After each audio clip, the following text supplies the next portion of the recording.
Labor had banked on Kevin Rudd as the Queenslander who could win back a swag of marginal coalition-held seats in the northern state. Now Mr. Rudd has taken out some insurance on his own popularity by calling in another local. I simply said to Peter several days ago and telephoned him that I'd like very much his weight to be added to our federal campaign in Queensland, given his experience. He chatted that over with Heather. When Peter Beattie quit as Queensland Premier in 2007, he'd served 9 years, won 3 state elections, and state Labor was still to suffer its stunning fall from grace. A very popular Premier while he was leader, a man who left really while he was still popular and still performing well. This is Peter's first press conference. I'm sure he's shy. He's a media retiring sort of person, and I'm sure I just want you to go easy on it, if that's okay, given it's his first appearance before the cameras.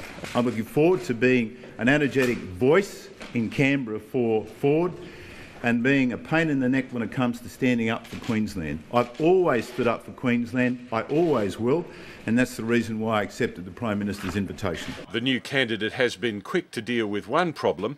He doesn't actually live in the 400-odd square kilometres that stretches from southern Brisbane to the Gold Coast. If I'm fortunate enough to be elected as the member for Ford, I will be buying and moving into the electorate immediately. I hear a lot of talk about a new way within the Labor Party and locals having more say. That doesn't seem to have lasted very long, and the parachuting in of candidates seems to be happening all over the place. What does this say about Peter Beattie's calculations, do you think, on his chances of winning? Well, if Labor's got any chance in this election, it has to pick up a bag of seats in Queensland.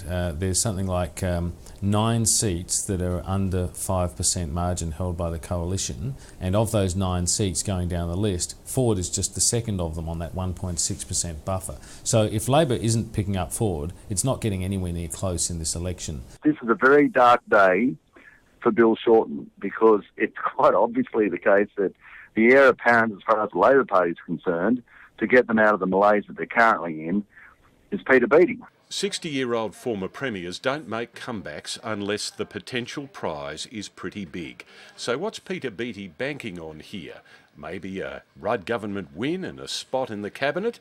No way, says Barnaby Joyce. He reckons Peter Beattie has decided Kevin Rudd is going to lose, and he, Peter Beattie, is going to lead Labor back from the wilderness.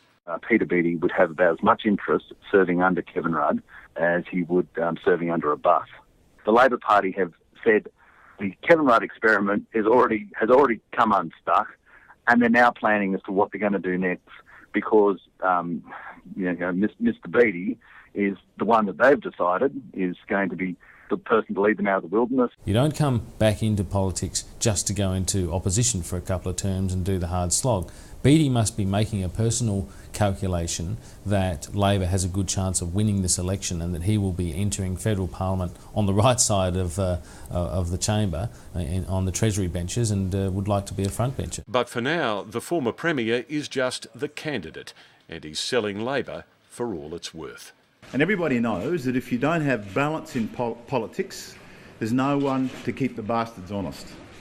And that's the concern. If Tony Abbott wins this federal election, we'll have wall-to-wall LNP from one end of Queensland to the other.